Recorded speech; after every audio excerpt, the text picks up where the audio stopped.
dengar taklimat kesihatan yang saya akan sampaikan. Ya, hari ini kita sebelum kita memulakan presentasi yang saya akan sampaikan taklimat bertentang dengan kesihatan dan terutamanya asid lemak untuk kepentingan asid lemak dalam kesihatan kita. So ini presentasi ini hanya satu educational dan informasi purpose untuk rujukan anda untuk membuat sebarang decision untuk membeli Incawe punya produk. So ini hanya satu rujukan, okay, informasi dan ini boleh menjadikan satu rujukan kepada kamu, okay? So saya adalah pakar pemakanan di yang graduated daripada UPM, okay, dan saya pernah ada 20 tahun di dalam pharmaceutical industry dan nutraceutical industry untuk manufacturing company dan membuat business development dan product development tentang nutraceutical dan juga pharmaceutical punya products. Okay, so sebelum kita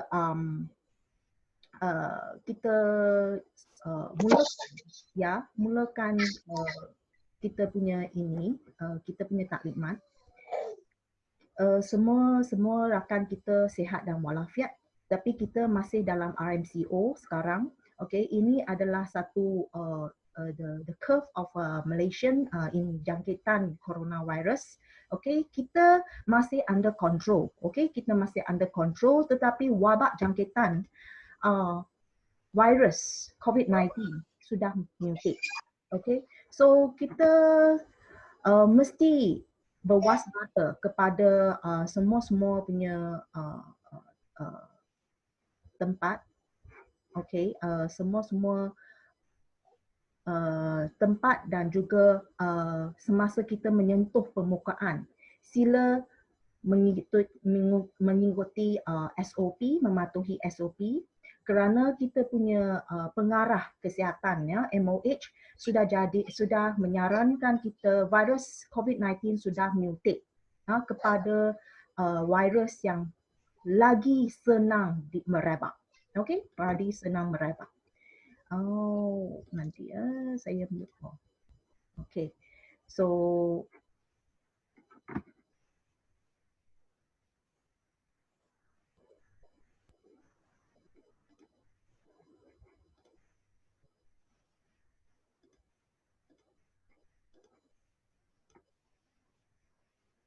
hold on. Okay. So before I start the talk, I will mute the.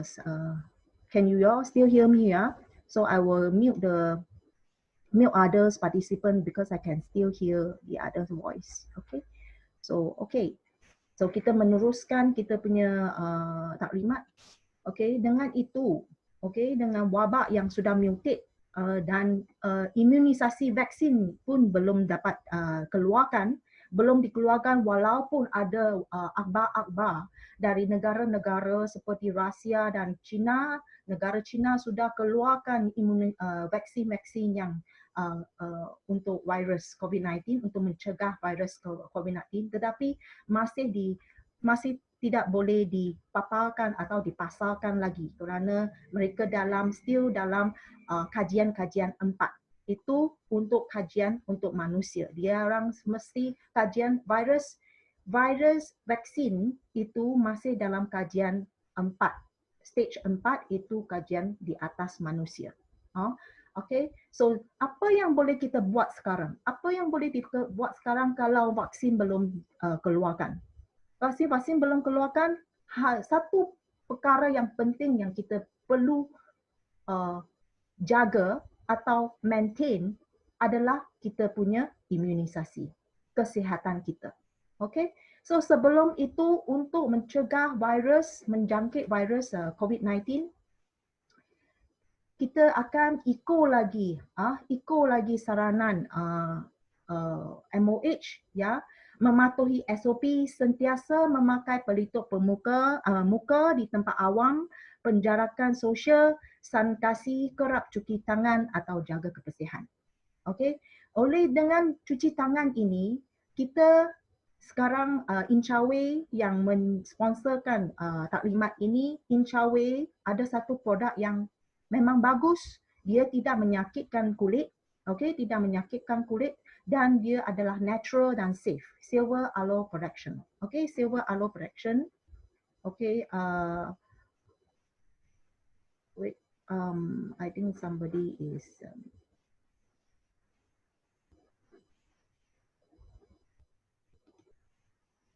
got check, right?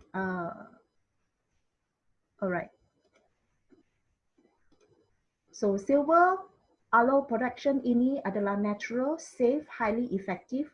Dia adalah antibacterial agent. Okay, dia ada sudah lama dipakai di atas medical, di dalam wound management. So dia adalah sangat efektif dalam membunuhkan 99.9% bakteria dan juga mencegah bakteria itu daripada menumbuh. Okey, dan lagi pun bakteria dan also fungus dan certain virus, certain strain virus pun boleh dicegahkan. So why I said atau silver aloe protection, silver ion sudah lama diguna di hospital atau di industri wound management. So dan ini boleh disembuh di atas pelitup muka dan juga di mana-mana kita punya skin pun boleh. Ini sangat efektif untuk mencegah bakteria. Okay, so next. Hari ini kita akan membahaskan tentang adakah asid lemak penting untuk kita. Asid lemak dalam kesihatan kita, apakah kepentingannya? Okay, ada kala kita rasa, oh, itu asid lemak tidak bagus. Okay, kita mesti cegah daripada apa semua lemak-lemak yang di dalam makanan. Itu tidak sepatutnya benar. Ya, tidak benar sekalipun. Okay, kita mesti bijak. Semasa memilih asid-asid lemak di dalam makanan kita, kita kena tahu apa fungsi asid-asid lemak itu dan apa yang membolehkan kita punya kesihatan, membolehkan meningkatkan kesihatan kita. Jenis asid lemak yang manakah yang boleh meningkatkan kesihatan kita? Hari ini kita akan bahaskan. Sebelum kita teruskan, bolehkah kamu screen through ataupun tengok-tengok adakah kamu ada simptom-simptom yang terpapar di atas skrin ini, kegemukan, perut yang berangin, you senang penat atau kemurungan, mood swing, kadang-kala itu emosi tak tenteram lah, gula darah tinggi, tekanan darah tinggi, rambut kering dan gugur, adakah itu? Kulit kamu adakah kering dan berkedut? Adakah kamu kolesterol tinggi, terutamanya LDL kolesterol dan sakit otot atau sakit saraf dan hypothyroid itu gout lah. Hypothyroid atau hypothyroid, rambut bertukar, senang bergugur, senang gugur atau senang bertukar putih, eczema, kerap kencing, kadang-kala libido, kedatangan haid yang tidak regular, senang lupa atau daya ingatan yang merosot atau senang bimbang. So ini mungkin adalah satu simptom-simptom sekalian kekurangan asid-asid lemak yang bagus dalam badan. Okey, ini satu tanda-tanda penyakit metabolik dan pemilihan asid-asid lemak yang penting dan yang baik adalah faktor utama untuk menjaga kesihatan kita. Alright. So, pernahkah kamu makan makanan ini? Okey, kita semua memerlukan makanan. Okey, kita mesti makan untuk meneruskan kehidupan harian kita. Tetapi jika dipilih makan untuk hidup atau hidup untuk makan, kamu boleh jawab kepada diri sendiri yang manakah kamu pilih. Okey, makanan yang enak memang pun merupakan nikmat dan penting untuk harian kita, kehidupan kita, tetapi kita seringkali melupakan kesihatan kita. Okey, kesihatan peranan makanan yang bermain di dalam kesihatan kita. So, makanan-makanan terutama makanan moden, makanan yang memproses, biskut seperti yang confection ini, makanan yang manis, ini banyak kajian telah menunjukkan dalam makanan memproses ini terdapat terlalu banyak lemak trans. Ya, lemak trans ini akan menjadikan makanan ini jadi rangup, tahan lama dan dia lagi pun meningkatkan kolesterol jenis jahat iaitu LDL. Ini akan ia juga akan menurunkan jenis kolesterol bagus dalam badan kita. So hakikatnya secara tidak langsung dia akan meninggikan kita punya risiko terhadap penyakit jantung dan penyakit diabetes dan penyakit kronik yang saya cakapkan, yang saya paparkan tadi. Ya. So apakah faktor risiko yang menyebabkan kematian Malaysia? Okay, apakah kematian yang kita hadapi? Itu 5 sebab kematian utama yang disyorkan di kementerian, iaitu penyakit iskemik, okay, penyakit iskemik jantung, pneumonia kedua, ya, cerebral vascular disease iaitu macam stroke, ya, yang ketiga, accident hanya di keempat, chronic respiratory diseases di kelima. Dan lagi 6 adalah dementia. Okey, yang itu tidak dipaparkan. So yang penting, faktor risiko yang menyebabkan kematian ini adalah yang dipaparkan di sini. Cara terutama faktor yang penting adalah faktor risiko cara pemakanan yang tidak seimbang dan tidak bagus. So that is called dietary risk. Sometimes kadang-kala kita suka makan manisan, kadang-kala kita suka makan lemak-lemak, rangut-rangut, terlalu sentiasa makan, terlalu tinggi lemak yang trans itu, lepas tu kita sentiasa tiap-tiap hari makan manis-manisan. Inilah yang terdedah kita kepada tekanan darah tinggi, obesity, gula darah tinggi, high LDL cholesterol. Ini sudah dipapar di dalam surat-surat khabar. Okey, lagi banyak penyakit. Tetapi penyakit jantung yang sering kita dengar, penyakit jantung, stroke yang sering kita dengar dari sini ke sana. Okey, dipapar terutama semasa kita dalam MCO. Okey, pun ada orang mati atau punca kematiannya daripada sakit jantung. Okey, ischemic heart disease. Yang kedua, obesity yang sedang tadi yang saya suruhkan, obesity sudah menjadi number 1 di Asia Tenggara. Malaysia ranking number 1. Okay, number 1, playing number 1 di Southeast Asia itu obesity.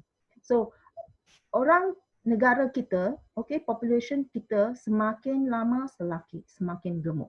So yang kita runsing sekali adalah kanak-kanak anak-anak kita yang generasi baru. Kita tidak mau kita punya generasi remaja jadi satu daripada puak-puak population obesity ini. Ya, macam mana kita boleh kurangkan? Ini dengan obesity, tekanan darah dan juga kolesterol tinggi ini akan menyebabkan penumpuan plak-plak kolesterol di arteri darah. Yang ini adalah satu punca yang pertama sekali untuk terjadinya penyakit ischemic heart disease atau stroke.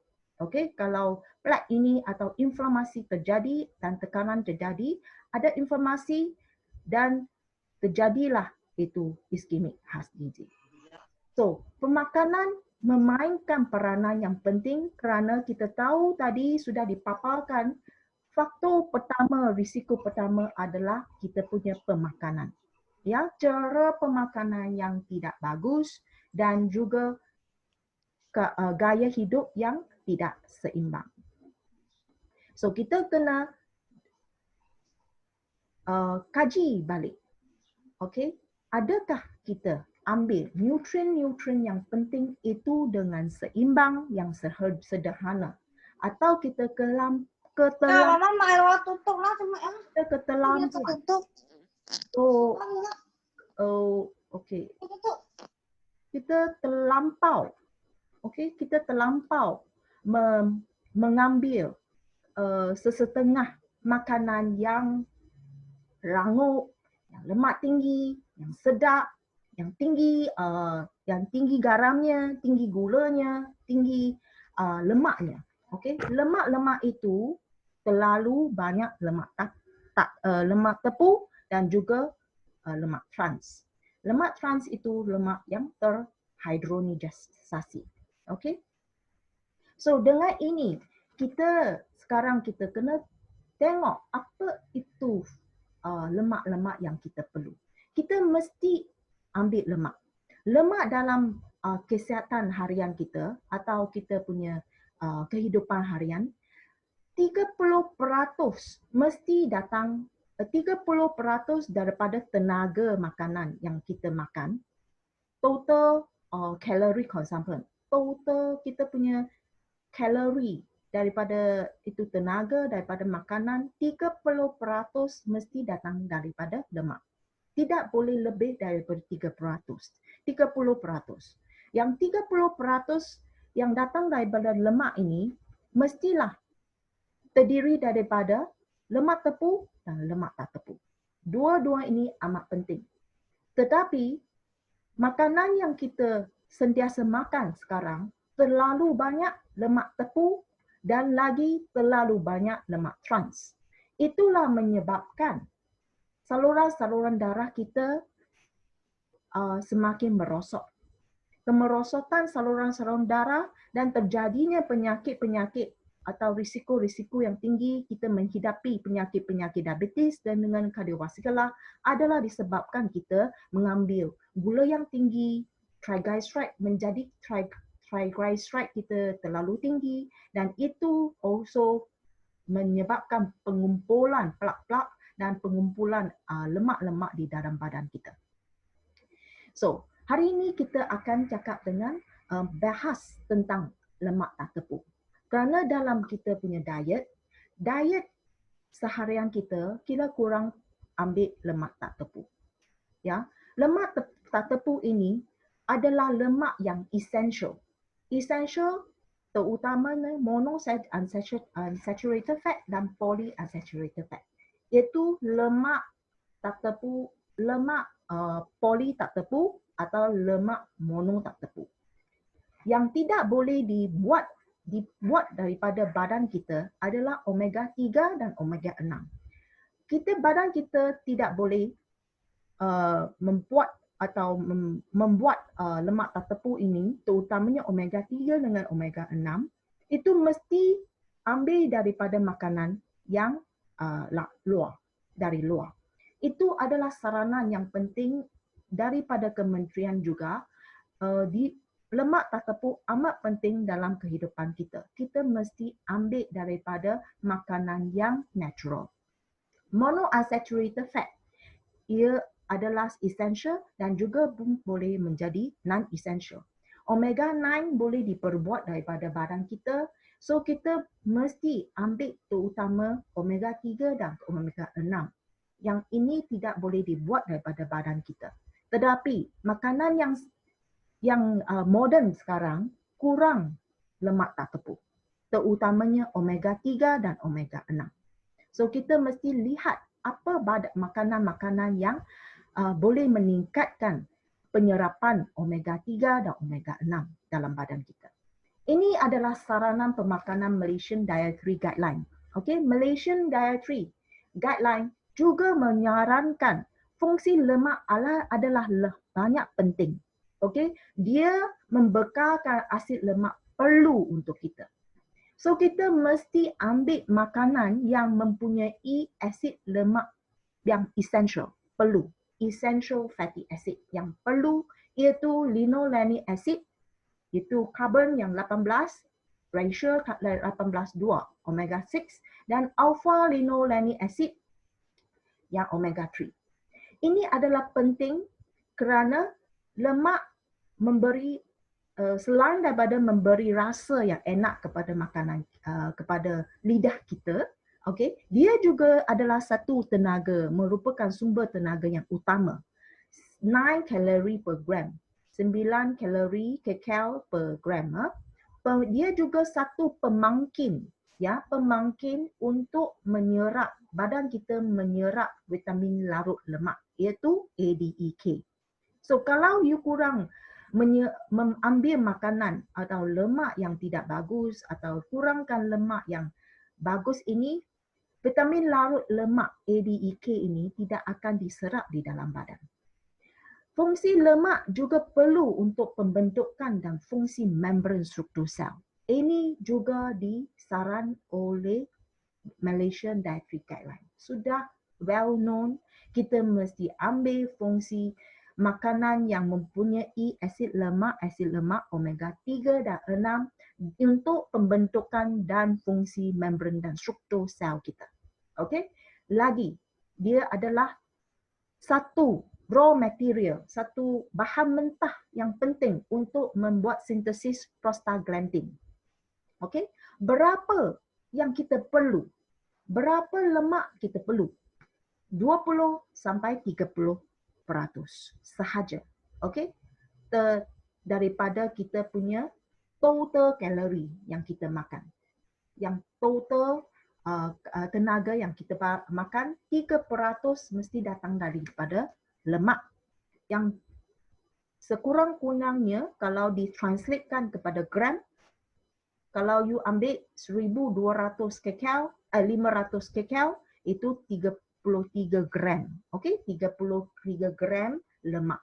Okey, daripada 33 gram ini, lemak tak tepu mesti dah adalah 20%. 2/3. 2/3 daripada 33 gram ini mesti datang daripada lemak tak tepu. Okey, yang 10%, yang 1/3 itu mesti datang daripada lemak tepu. Okey? So, apakah saranan lagi? Asid lemak tepu. Saranan kementerian juga kita hadkan lemak tak tepu, iaitu lemak-lemak daging, lemak-lemak santan, lemak-lemak yang kita makan, yang kita guna untuk goreng-goreng, lemak minyak sapi ke, minyak apa, minyak palm oil ke, banyak lemak tepu juga. So yang lemak tepu bukan kita tak payah ambil, tapi kita kena hadkan saja, turunkan kerana makanan sekarang kita, yang kita makan sekarang banyak tinggi asid lemak tepu. So kita kena turun. Yang asid lemak tak tepu, saranan daripada kementerian dia kata kita kena cegah daripada trans fat. Commercial hydrogenation, avoid trans fat. Kita kena avoid daripada trans fat. Tadi saya cakap trans fat itu terutama di mana daripada barang-barang memproses, confection, kita punya cookies, biskut, lepas tu burger, western food, goreng-goreng, semua ada trans fat. Okay? Yang kita mesti meninggikan, maximize lagi, tinggikan lagi, optimum lagi kita punya penyerapan, iaitu monounsaturated fat. Iaitu lemak tak tepu, mono tak tepu, lemak mono tak tepu kita mesti tingkatkan. Yang lagi kita mesti tingkatkan lagi adalah polyunsaturated fat, iaitu lemak tak tepu poli. Lemak poli tak tepu. Kita panggil lemak poli tak tepu. Polyunsaturated fat, PUFA, itu terdiri daripada vegetables oil atau nuts atau plant food atau seeds oil. Atau kita lemak daripada ikan daripada deep sea, yang daripada lautan. Okay? Ikan daripada lautan ada omega seperti EPA dan DHA. So yang plant food, yang seed oil, dia akan terjemah dalam bentuk ALA, struktur ALA, itu omega 3 juga. Bagus untuk badan. So kita kena tinggikan monosaturated fat dan polyunsaturated fat. Ini saranan dari kementerian. Dengan mengikut Kementerian Kesihatan kita, Kementerian Kesihatan MOH juga menyarankan atau mengekokan fungsi kolesterol dan lemak adalah sangat penting dalam kehidupan kita, tetapi kita kena bijak memilih makan lemak-lemak yang mana yang perlu diserap untuk diambil untuk badan kita. Okey, dalam makanan, dalam kehidupan kita sekarang dengan ada penyakit-penyakit kronik yang meningkat, ya, banyak-banyak produk makanan segera, makanan yang terproses dan makanan yang goreng itu mesti dikurangkan. Okey? Dan lemak-lemak yang meningkatkan makanan-makanan yang meningkatkan lemak tak tepu, terutamanya polyunsaturated fat dan monounsaturated mesti ditingkatkan. Ini saluran daripada Kementerian MOH. Kenapa? Dan dengan ini kita pun kena lihat, kaji, bahas pula apa ratio polyunsaturated fat yang kita patut ambilkan.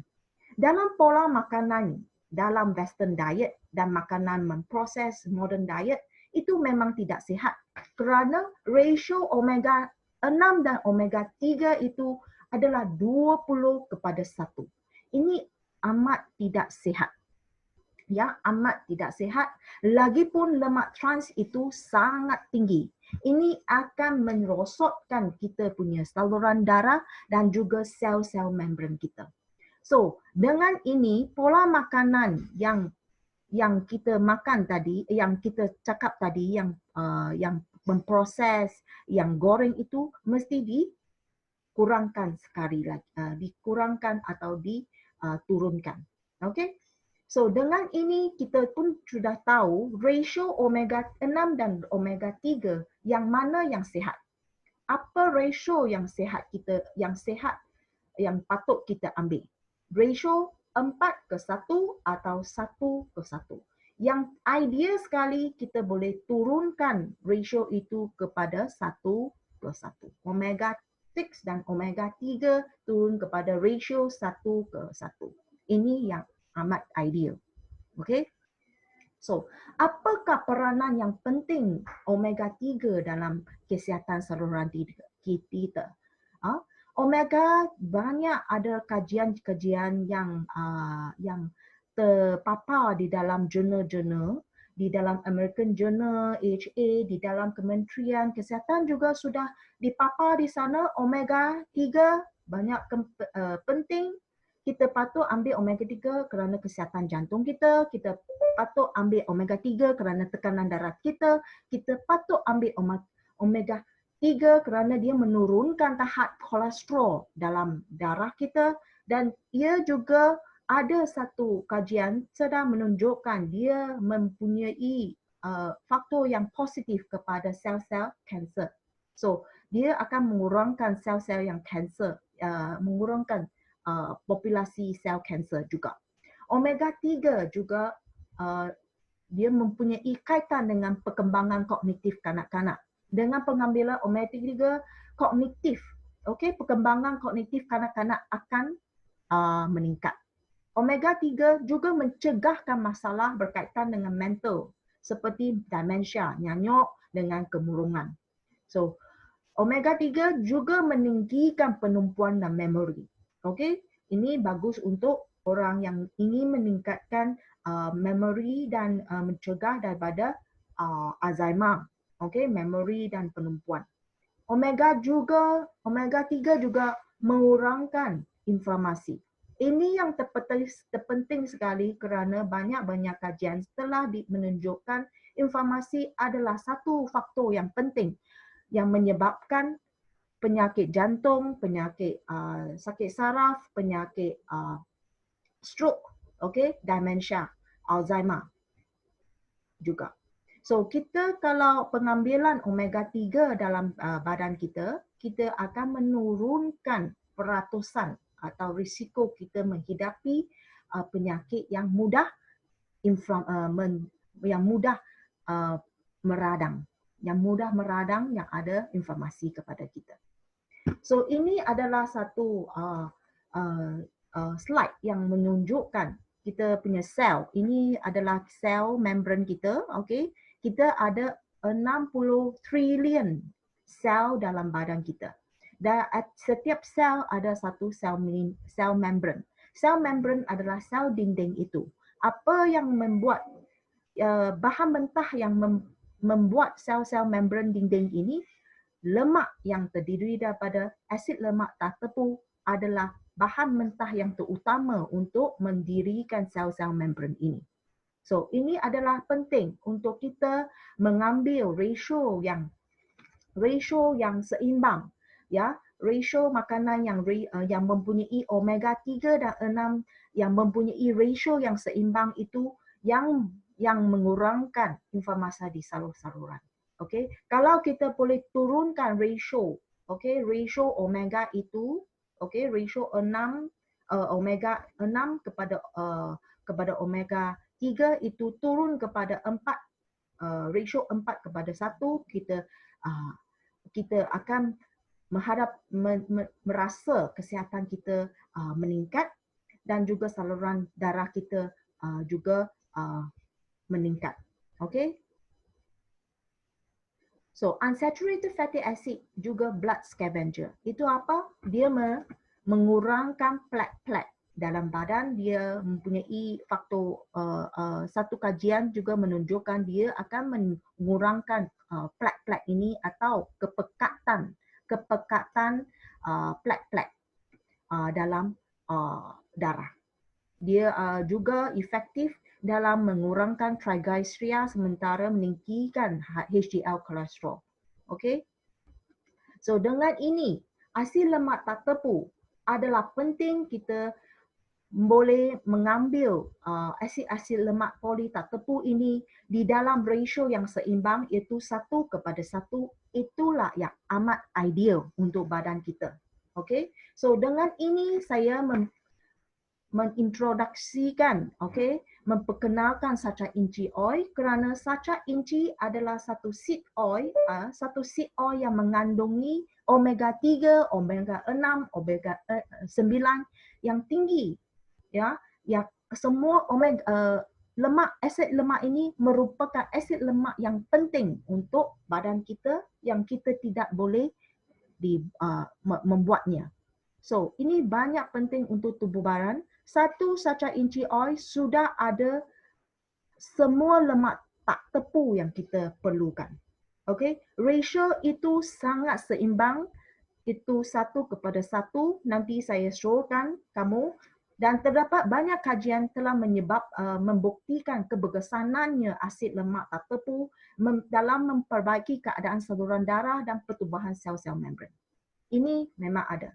So, sekarang kita tunjukkan berapa peratusan, okay, dalam satu seed enca oil ini, 40% daripada omega 6, 43% datang daripada omega 3 dan 8% daripada omega 6, omega 9, 8% daripada omega 9 dan yang lain adalah vitamin E. So dalam satu sacha inci oil 92% adalah lemak tak tepu. 83% adalah omega 3 dan omega 6. Ini adalah essential fatty acid yang kita perlukan. So ini boleh menjadi satu rujukan untuk kamu atau satu makanan untuk harian kamu kalau rakan-rakan sekalian kalau rasa kamu punya makanan kekurangan omega 3 dan 6. Okey? Bentuk-bentuk ini incawe, okey? Kenapa kamu harus pilih inca oil daripada incawe? Incawe sudah lama di dalam market, okey, dalam pasaran sudah 4 tahun, okey. Dia memang committed dalam membantu orang ramai mencapai kehidupan yang sihat dan berkualiti. Okey. ni dengan memperkenalkan makanan-makanan yang semula jadi, yang mempunyai piawaian yang tinggi dan daripada tumbuh-tumbuhan, terutamanya daripada tumbuh-tumbuhan. So, makanan ini semua dipanggil superfood. Dan superfood ini mempunyai barangan atau fungsi-fungsi yang tertentu untuk badan. Ini adalah itu bahan mentah yang penting dan mempunyai fungsi-fungsi tertentu membantu badan kita membina sel tubuh dan mempertahankan fungsi-fungsi kita, organ-organ kita. Okay?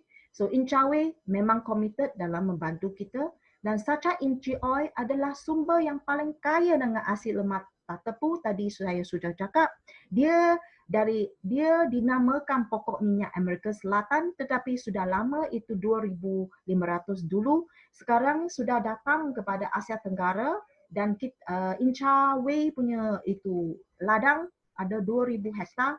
Dia ada di Laos, okey. Semua pemrosesan saca inci oil di Malaysia, okey. Dan kita akan memberi grantor di atas kesegaran asid lemak tak tepu yang diproseskan itu kita sentiasa mempunyai piawaian yang tinggi, iaitu acid value yang banyak rendah. Itu acid value yang rendah bermakna minyak ini banyak segar. Dia boleh dimakan dengan seterusnya. Boleh direct drink. You can boleh seterus dimakan.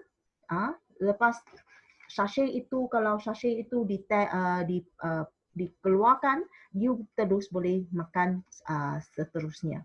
Lepas tu, unsaturated fat atau asid lemak tak tepu ini, saca inci oil ini tidak boleh dimasak. Okey, dia akan teroksidai atau tukar strukturnya kalau dikenakan suhu yang tinggi atau melebihi 80 degree Celsius.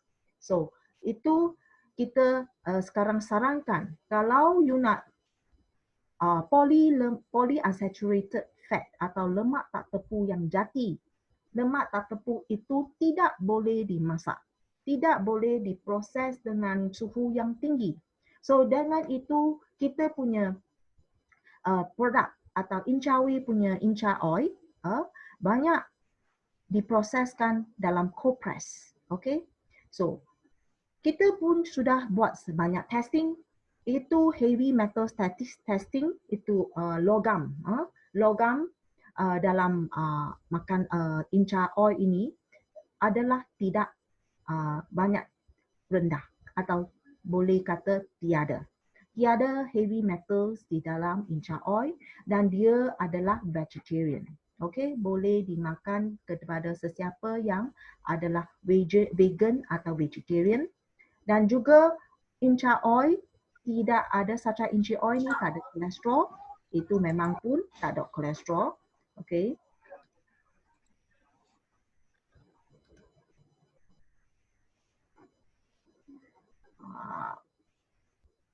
Wait Okay, next.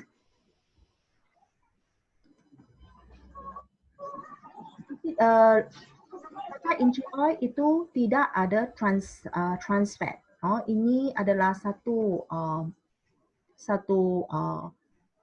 testing yang kita buat untuk membuktikan saca inci oil tidak ada trans fat untuk membuatnya, dan dalamnya tiada GMO. Okay, it's not a GMO products. Okay, GMO free. Okay, di dalam ini kita pun syorkan di sini ratio omega 3 dan 6 dia hampir-hampir 1:1. Ini memang ratio yang golden ratio. Golden ratio 1:1 yang sesuai sekali diserap untuk diserap oleh tubuh badan manusia, dan dalam acid value itu sangat rendah, iaitu bermaksudnya acid value rendah, bermaksudnya dia sangat segar. Okey. Dan vitamin E yang terdapat yang yang terdapat dalam inca oil, dia adalah tertinggi kalau dibandingkan kepada soy oil, corn oil dan peanut oil. So kalau vitamin E you nak meningkatkan penyerapan vitamin E, sacha inchi oil boleh menjadikan satu produk yang kamu pilih, okey, satu rujukan kepada yang kamu boleh pilih. Nanti ya saya mute-kan rakan kita terdengar. Okay. So next, yang sachet packaging yang kita buat sacha inchi oil itu, packaging itu adakah itu safe atau selamat untuk kita ambil? Ini memang safe, tidak ada plastic sizer, means tak ada toksin lah. Dia memang low density polyethylene, okay, suitable for food packaging. Okay, sacha inchi oil punya packaging memang suitable for food packaging, yang dia punya LDPE, ya, dia mempunyai satu bahan mentah mempunyai LDPE, okay, dia sesuai untuk buat food packaging ini. Okay, yang lain, dalam kita pun sudah dapat satu piawaian yang tertinggi iaitu FDA, dia classified inca oil adalah makanan yang selamat. Okay, boleh dimakan, adalah functional food yang safe untuk dimakan, adalah selamat untuk dimakan. So sudah di-approve oleh FDA, okay, dan tiada digoxin. Dalam inca oil pun tiada digoxin, dia bermakna tiada hormon-hormon yang boleh menyebabkan kanser. Okay. Yang lain, yang seterusnya, ini adalah satu table yang menunjukkan, memberikan kamu buat perbandingan. Okay. Tetapi sacha inchi oil tidak boleh dibandingkan kepada lemak, minyak-minyak yang untuk memasak. Okay. Sacha inchi oil tidak boleh dimasak, dia hanya boleh dimakan dengan seterusnya. So that is why kalau you nak lemak tak tepu yang jati, ya, yang jati, lemak yang tak tepu terutamanya omega 3 dan 6, sacha inchi oil seperti sacha inchi oil ini tidak boleh dimasak dan mesti dimakan seterusnya dengan makanan anda. Okay. Dalam sacha inchi, omega 3 dia dipanggil alpha linolenic acid dan omega 6 adalah linolenic acid. Okay. So bagi di table ini, kamu boleh buat satu perbandingan. Dalam taklimat ini, kita sudah kita share informasi yang kepada kamu supaya kamu tahu lemak-lemak yang manakah boleh dimasak dan kita selamat untuk menggunanya. So kalau you nak goreng, you nak buat hidangan makanan yang rangup, bolehlah consider coconut oil, corn oil atau olive oil. Ini memang lemak-lemak yang bagus kerana dia punya tu lemak tak tepus, walaupun tinggi tetapi dia memang safe to use. Okay, safe to use. Okay, kalau you nak buat goreng sunflower seed, sesame oil, soy oil, dia boleh diguna. Jangan sesekali mengguna minyak yang goreng itu berulang kali. Yang berulang kali itu yang menyebabkan minyak itu dia tukar dia punya struktur, dia teroksidize dan dia menyebabkan gejala kepada kesihatan kita. So jangan menggunakan minyak yang goreng berulang kali. Berulang kali. Okay, tetapi dengan sementara kamu rakan-rakan sekalian memakan makanan yang goreng, ingatkan saranan MOH, kita mesti ambil essential fatty acid iaitu lemak tak tepu, omega 3 dan 6. Dan omega 3 6 itu kita mestilah ambil ratio yang seimbang iaitu close to 1 to 1. 1:1. Omega 3 1 ratio, omega 6 1 ratio. Dengan itu kita boleh recommend sacha inchi oil. Dia memang adalah satu lemak tak tepu yang boleh kamu pertimbangkan kerana rasionya memang seimbang dan adalah satu gold standard. Okay, gold standard ratio which is 1:1. And then kita kena kita mesti waspada dan sentiasa cautious semasa memilih makanan yang lemak, makanan yang berlemak, terutamanya kalau kita makan makanan yang berlemak, yang goreng-goreng, yang rangup, kita mestilah ambil makanan lemak tak tepu. Iaitu dia akan boleh bantu kita punya saluran darah lagi meningkatkan kesihatan saluran darah kita dan juga kepekatan. Dia akan omega 3 akan menurunkan kepekatan saluran kepekatan darah kita. Okey, terutamanya kolesterol. Okey, triglyceride. Alright. So yang lagi saya di sini siapa recommendation dosage, ya, saranan yang siapa yang perlu, berapa yang perlu diambil. Bagi kanak-kanak, kalau kamu ingin ambilkan omega 3 atau sacha inchi oil, omega 3 dan 6, kanak-kanak kita recommend 1 ml iaitu separuh sachet. Satu sachet ada 3 ml. So kita recommend 1 ml untuk kanak-kanak yang di bawah umur 6 tahun, 5 tahun, okey, separuh. Dan 6 ke 11 kita 6 ke 11 tahun juga kita recommend separuh paket. Okey. Tetapi kadang-kala sekarang kanak-kanak kita juga dalam keadaan obesity atau overweight. Kalau dia punya berat badan lebih daripada 45 kg, kita recommend dia ambil omega 3 dan 6 satu paket, iaitu 3 ml setiap hari. Boleh recommend kalau you nak dia mempunyai lemak tak tepu dan makanan yang seimbang, bolehlah mempertimbangkan lemak-lemak tak tepu sacha inchi oil. Okey. Bagi orang yang berumur 12 ke atas, saya recommend satu bagi yang tingkat hari yang ini okey, satu paket setiap hari dan untuk maintenance, untuk mempertahankan kesihatan kita. Kesihatan saluran kita, kesihatan sel-sel membran kita, satu paket ke 3 paket sehari bagi dewasa yang sihat untuk mempertahankan kesihatan. Bagi orang dewasa yang mempunyai penyakit-penyakit kronik, kita recommendkan seperti penyakit diabetes, penyakit darah tinggi, penyakit kardiovaskular, sakit jantung.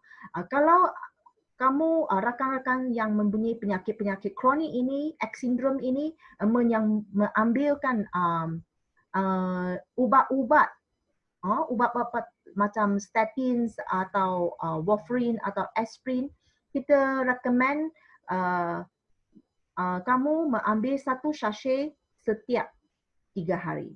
Okey? Secara mula-mula. Kalau kamu baru nak ambil first week, kita recommend satu sachet setiap 3 hari. Lepas tu, okey, lepas 2 minggu, kamu boleh tinggikan itu sachet kepada setiap hari. Setiap hari ambil satu sachet. Dan bagaimana ambilnya? Sebelum semua ubat-ubat penyakit kronik biasanya akan diambil selepas makan. So, kita recommend sacha inchi oil atau lemak tak tepu ini dimakan dengan you punya makanan, semasa you punya makanan, selepas setengah jam baru makan ubat kamu.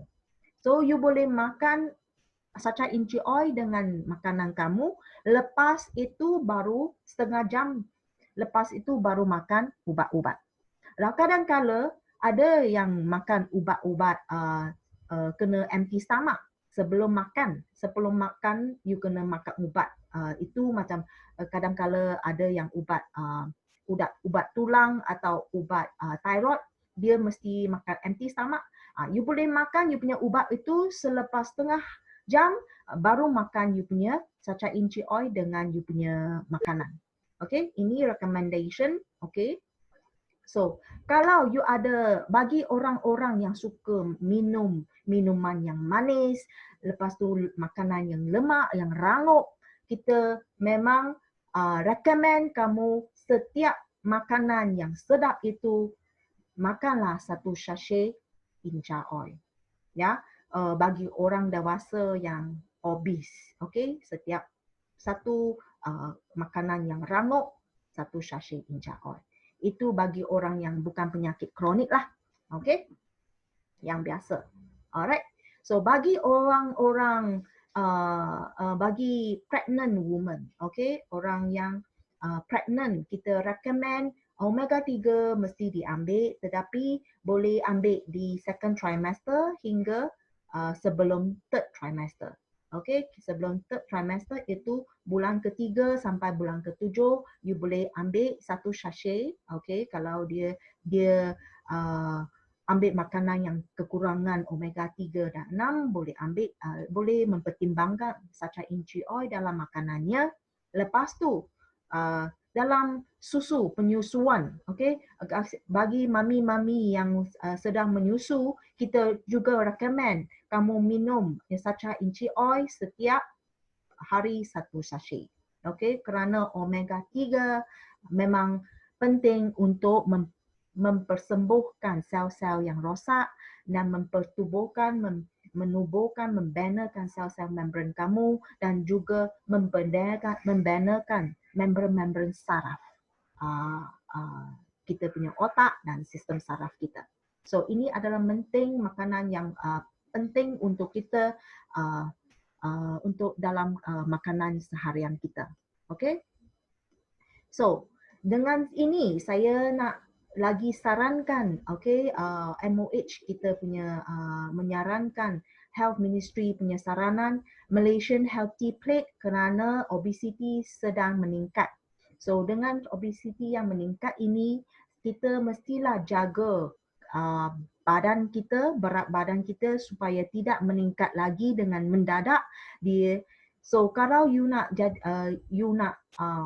badan yang langsing, physical activity, exercise adalah penting, minum air suam adalah penting. Okay, air suam bukan air manisan, bukan air teh tarik. Okay, so air suam yang penting dan makanan ini, plate ini adalah Malaysian Healthy Plate ini adalah Malaysian yang plate itu di dalam 10 inci plate. Okay, 10 inci plate, di dalam itu suku daripada makanan itu sepatutnya daripada karbohidrat, suku daripada plate itu sepatutnya daripada protein dan separuh daripada pinggan kamu, 10 inci itu pinggan adalah buah-buahan dan vegetables. Dan itu buah-buahan dan sayuran itu haruslah pelbagai sayur-sayuran dan buah-buahan. So kita mesti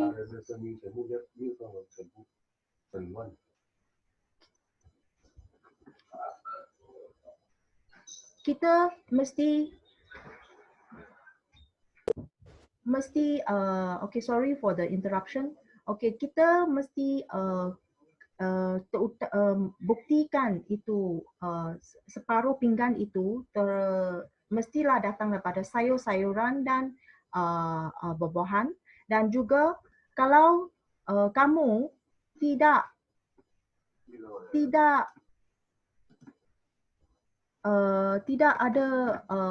ada masa untuk menyediakan makanan dan buah-buahan yang disarankan ini, kamu boleh considerkan Cell Pro kita. Okay, Cell Pro kita ada banyak nutrient. Dan lagi satu, sacha inchi oil itu banyak tidak suitable. Okay, kalau kamu allergic kepada peanut, okay, bila kamu rasa tidak suitable adalah apabila kamu rasa alergik kepada peanut, ada gatal-gatal atau you ceret-beret atau sakit perut semasa ambilnya. Tapi keadaan ni tidak akan lama, dia akan menurun. Dia akan menurun dan is very mild and transient. So that's why we encourage if you after taking sacha inchi oil, this is you have a itchiness, ada kegatalan atau sakit perut, itu tidak payah takut. You boleh kurangkan satu paket itu kepada separuh paket dan menjadi itu dan try 1 hari, 2 hari lagi. Kalau simptom-simptom itu, tanda-tanda itu tidak ada, itu memang bagus kerana dos yang kamu perlukan hanya sikit saja. Okay? So kita bagaimana ambilnya? You boleh terus makan atau campur dalam makanan kamu atau campur dengan yogurt atau you punya minuman atau dengan you punya bubur. Okay? So sekian saja yang saya sarankan. So semoga semua faham saya punya taklimat kesihatan dan kalau ada apa soalan boleh timbulkan di sini, saya cuba menjawab. Alright, so dengan ini saya stop sharing. I will stop sharing my slide and then open for question. Alright, thanks for your listening. Okay, so kalau ada soalan, apa-apa soalan boleh tanya di sini atau boleh type di dalam chat group. Saya cuba saya punya yang terbaik untuk menjawab you punya soalan. Okay, terima kasih kerana sudi mendengar taklimat saya. Alright.